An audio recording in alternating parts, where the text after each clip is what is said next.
ওটার সাথে সাথে জেগে ওঠে কিছু কাহিনী, কিছু সংঘর্ষ, কিছু ইচ্ছে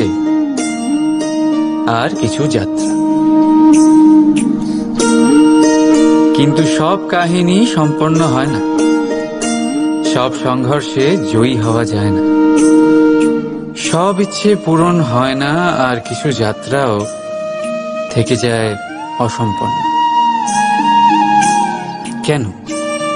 এখন আপনারা অনেকে বলবেন প্রয়াস সম্পূর্ণ ছিল না, কেউ মনে করবেন প্রত্যয় দৃঢ় ছিল না, কেউ ক্রুদ্ধ হবে, তো কেউ এই অসফলতার বোঝা চাপিয়ে দেবেন নিজের ভাগ্যের কাঁধে। কিন্তু এই সব কিছুর কারণ কেবল একটা তত্ত্বের অভাব। অভাব দুটি অক্ষরের, অভাব প্রেমের। প্রেম যা শাস্ত্রের পরিভাষায় পাওয়া যায় না, পাওয়া যায় না অস্ত্রের বলে, পাওয়া যায় না পাতালের গহ্বরে, আর না আকাশের তারামণ্ডলে। তো এই প্রেম আছে কোথায়? কি করে পাওয়া যাবে তাকে? কোন পথে গেলে পাওয়া যাবে এই প্রেম? প্রয়াস করব আপনাদের সেটাই বোঝানো। তো আসুন ভাগীদার হন এই মহাযাত্রার, সাক্ষী থাকুন প্রেমের এই ভাবে বিভোর মহান কথকতা, যা অলৌকিক হওয়া সত্ত্বেও এই লোকেই রচয়িত। আর এ যাত্রায় সামিল হতে আপনাদের কোনো শুল্ক লাগবে না, না লাগবে কোনো পরিচয়পত্র। শুধু একবার মন থেকে বলতে রাধা রাধা। কি অসাধারণ পুস্তক, তাই না? সুন্দর আবরণ,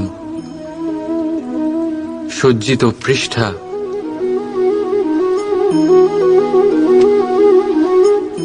কিন্তু একে কি সত্যি অসাধারণ পুস্তক বলে গণ্য করা যায়?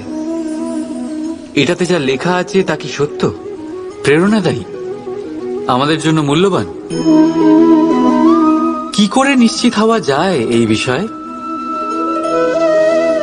এবার আপনারা বলবেন এ তো সহজ ব্যাপার, আবরণ দেখে পুস্তকের গুণ বিচার করা যায় না। তার জন্য আপনাকে সেটা পড়তে হবে, সেটা বুঝতে হবে, সময় দিতে হবে, তাই না? একদম ঠিক ভাবছেন আপনারা।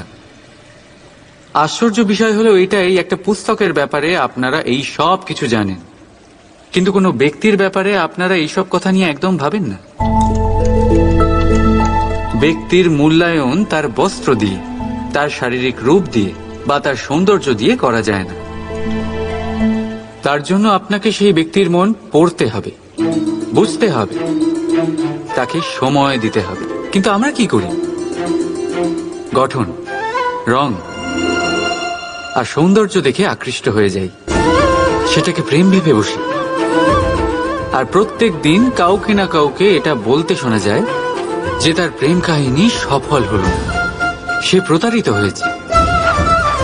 কিন্তু এতে দোষ আর কারণ নয়, স্বয়ং আপনার।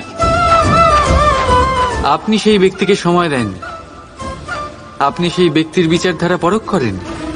প্রেম কিছু মুহূর্তে তৈরি হওয়ার রন্ধন নয়, এর স্বাদ আস্বাদন করার জন্য আপনাকে জীবনভর সময় দিতে হবে। তাহলে সময় দিন, একে অপরের রূপকে নয়, আত্মাকে চিনুন, আর অতি অবশ্যই মন প্রসন্ন হয়ে বলে উঠুন রাধা রাধা।